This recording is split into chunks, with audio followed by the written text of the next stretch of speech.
The Hyundai Tucson was the recent winner of our four-way medium SUV comparison, thanks to its value, engine performance, ride and handling, and design and finish. But there's always something new for the SUV buyer, and the updated Renault Koleos is the latest addition to the segment. Does it have what it takes to topple the Tucson? The Hyundai Tucson features a 1.6-litre turbo petrol engine paired with a 7-speed dual-clutch automatic transmission, whereas the Koleos is powered by a 2.5-litre petrol engine with CVT. The larger Koleos power plant is down a shade on power, and it doesn't offer as much torque as the Tucson. The Tucson also wins on fuel economy. It'll run on 91 RON petrol and promises fuel economy on the ADR combined cycle of 7.7 litres per 100 kilometres. So the Koleos that we're looking is the Intense specification. It's about $4,000 more than the Tucson, but it does carry a fair bit more specification. It's also got a lot of those driver assistance technologies that aren't standard on the Tucson. It's also got this rather slick looking interface for the infotainment, and a lot of the controls are managed from here. It's got an air of Tesla about it, and it's certainly very modern looking, but I'm not sure it's as intuitive to use as the system in the Tucson. It's a little bit complicated. Now the Tucson that we're looking at is the Elite specification.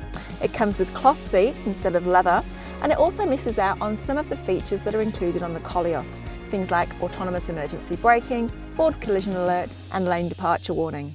There's also not quite as much consideration given for the rear seat passengers, but tech integration is more favourable up front in the Hyundai, with two 12-volt sockets as well as a USB port and auxiliary port, which are all really easy to access. In addition to the driver tech, which also includes parking assist, the Koleos also offers more bling than the Tucson. A panoramic sunroof is standard fitment, while front fog lights and extra chrome add to its exterior appeal.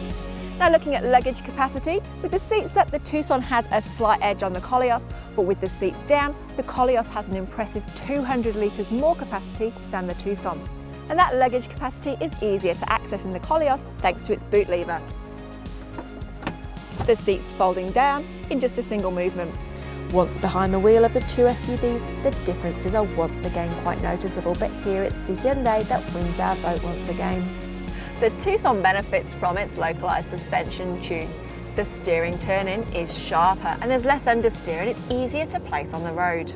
The Koleos does have a reasonable level of steering. In fact, it's a little bit heavier than that in the Tucson, and it's got a great engine feel, but it doesn't feel as connected to the road. Now, the engine performance of the Koleos is impacted by the fact that the torque is generated quite high up the rev range, and the CVT can't really compensate for that, so it feels like it's having to work quite hard. As a result, the engine feels somewhat noisier. And while there is some initial turbo lag in the Tucson, once it gets going, there's lots of available power and plenty of torque, so it reacts as expected to throttle input.